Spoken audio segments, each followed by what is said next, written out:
Okay. All right. Let me pull up this amazing video. So I have to tell you, it was probably one of the easiest report cards I had today.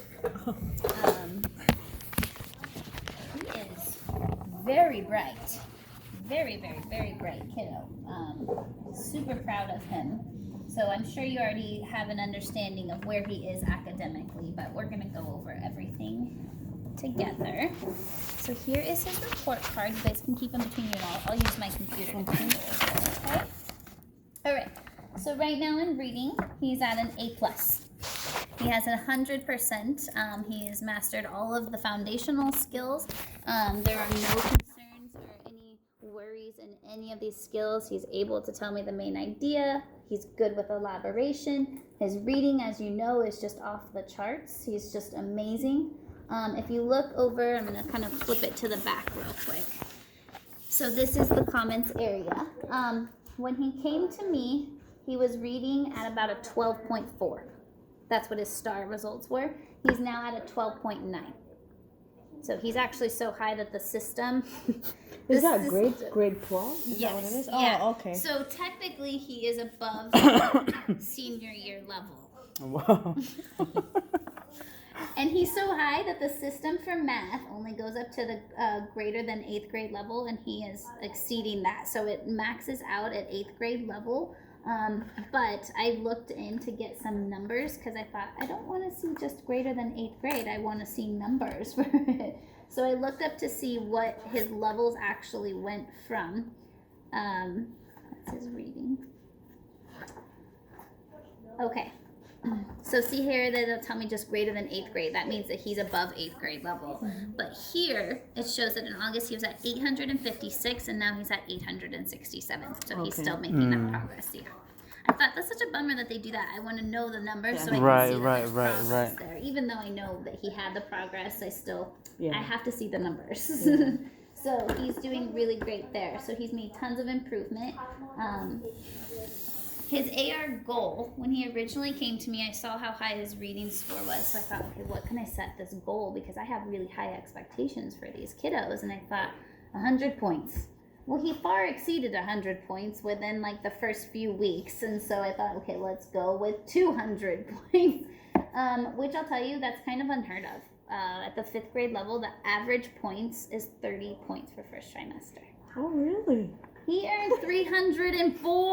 Wow. I mean, I was so blown away. So he's getting an award for it on Thursday. I call him my AR king in the classroom because he's just like a mastermind with reading. So yeah, he's at 304 points. So feel free to let me know a recommendation of what you would like his points to be for next trimester. That is unheard of. I mean, 100 points is usually... really challenging for a kiddo to make in one trimester. So the fact that he met 300 is the points. Really what is that based on? Like each book has a point. Oh, yeah, okay. but not even each book. So it's the level of the book. Okay. So if he's so for example, Wonder, when we read Wonder, that's a 3-point book. So the higher the level, the higher the point averages. So he's reading really high level books, so he gets those points because of it. So yeah, so he's exceeding expectations. He's at an A+. His writing is really great too. He's at an A in writing. We didn't do an opinion piece this trimester, but we're starting a new one this week, so that will be for next trimester. Really great, strong foundational skills there. He's able to proofread his writing, he edits his writing, and then he revises his writing. So he's able to follow the whole process of the writing process. And the only thing I did suggest to him when we did we did a narrative, which was a district level narrative, and he had like 15 pages. And I said, that's great. Remember, we want to elaborate and give more detail, but we also want to make sure we maintain and stay on topic. So, and he can meet all of those goals. So he's doing really well there. Okay. So thank you, Ezra, for giving me a novel to read and correct. And again, language ties into the writing. So is he demonstrating mastery of grammar, punctuation, spelling, vocabulary, and he's meeting all of those standards. In fact, with our expanding vocabulary, I don't know if he showed you, but I always give the kiddos, I say, it's great to understand the definition to a vocabulary word, but are you finding it embedded in the text? Are you using it every day in your language? That's the ultimate goal with vocabulary. And he came up to me and had his book. Oh, yes. Did he show you with the tabs? Yes. And he goes, I found vocab. And I She's went, like, I hope my teacher's proud of me. I was She will blown. be. I took a picture of him. I've done it like 3 times. I just said, I have to get a picture of this because it's really great to see that they're expanding that vocabulary, not just worrying about the assessment and then forgetting about the words a week later. You know, he's still using it in his daily language. He's still today. Oh, I showed them the report cards. I said, have you guys ever seen what you're graded on? What your expectations are? And they were like, no. So I said, let's show you what our expectations are for you. And of course he goes, vocab word, and gives me a signal of V. He sees a vocab, and I said, prove it. And he comes over and he goes, okay, my evidence is, you know, and he's finding it in the words. So always expanding that. And it's kind of, he's really gotten a lot of the other kiddos engaged in doing it. So he's setting that example, and he's leading by example, and they're gravitating towards him because of it. Which I think he's always been a leader, but I also think he's so intelligent and bright that kiddos can sometimes be intimidated of that. Yeah, vocab, good job. And now what I'm noticing is the kids are just gravitating towards him now, and he's receptive to it and responding to them. Generally, it would be kind of like, how do you not know this type of thing? And now he's wanting to teach it. Because I always say, if you can teach it, you've really mastered it. Right. So he's been really doing great there. Math, insanely good. He's at an A+. And what's great about him, I have the GATE kiddos. So a lot of times I have a big group of SAI kiddos that are reading at like a 1st and 2nd grade, and then I have a huge group that are reading 10th grade and above. What's great about that is I can differentiate my instruction and work with those kiddos and give them really enriching, challenging activities, and then I can monitor my other kiddos and do small groups. So we've been doing a lot of enrichment activities with math, and he's been excelling there too. I'm pretty confident that he'll be totally fine in all these areas in middle school. Social studies and science. So he's actually at an A+ in both of these. And that's ironic for my class because I really, really, really hit hard with social studies and science because you can use those for reading comprehension too. But I think it's important that these are life skills and just foundational skills we need to have. And also they're tested in science this year for 5th grade. So at the end of the year when we do the state test, they have the English language arts and the math test. This year he'll also get a science test, and it's a cumulative test. So what it is it's going to test him on everything he's learned in science from 1st grade until 5th grade. Depending on what foundational skills the other teachers in previous grades hit, that will kind of assess how he does on that final test. So I will still expose them to the 5th grade curriculum, but I do a lot of curriculum from previous because, you know, and a lot of teachers now are realizing they're assessed on this. So those are the foundational levels we need to have every year to roll over, because if not, then by the time they get to 5th grade, it's basically like reinventing the wheel, catching them up. But no worries there. He's naturally just really, really smart to where he understands all of those things with science and concepts, so he's good there. And then social studies, he's doing amazing. His Benjamin Franklin, he did really well. I have the best video of him walking away with his little stick and staying in character. So, and that's another thing. We do a lot of presentations in the classroom, so public speaking. He has no problem doing that. He gets up. Communication, being effective with his teammates, we worked on with him. Slow down and be an active listener. He's always wanting to share out, but naturally that's because he's got a lot going up here. He wants to tell us what that is. But we're focused on really setting that goal with him, and now I see he's listening so much more to the other kiddos and getting their ideas and then responding to it then. So, and that's a hard trait for adults to have too. Listening, we always kind of want to be the talkers, you know, as I'm talking your ear off. So all of his effort areas, he is earning an outstanding, a satisfactory, and an outstanding. This was a physical education grade. Yeah, that's nothing new. Okay.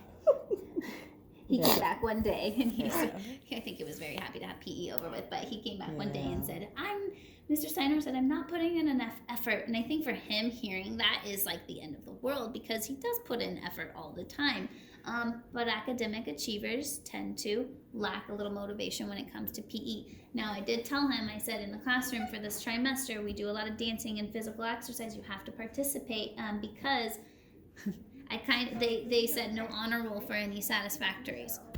And I was like, I have to give this kid principal's honor roll. Like, he has earned it more than anybody else. So for me, I adapted it and thought in the classroom he's dancing with us, he's outgoing, he's doing our brain breaks. Even today when he was asking me a question, I said, body movement's brain movement, get your body moving. He was doing it as he's talking to me.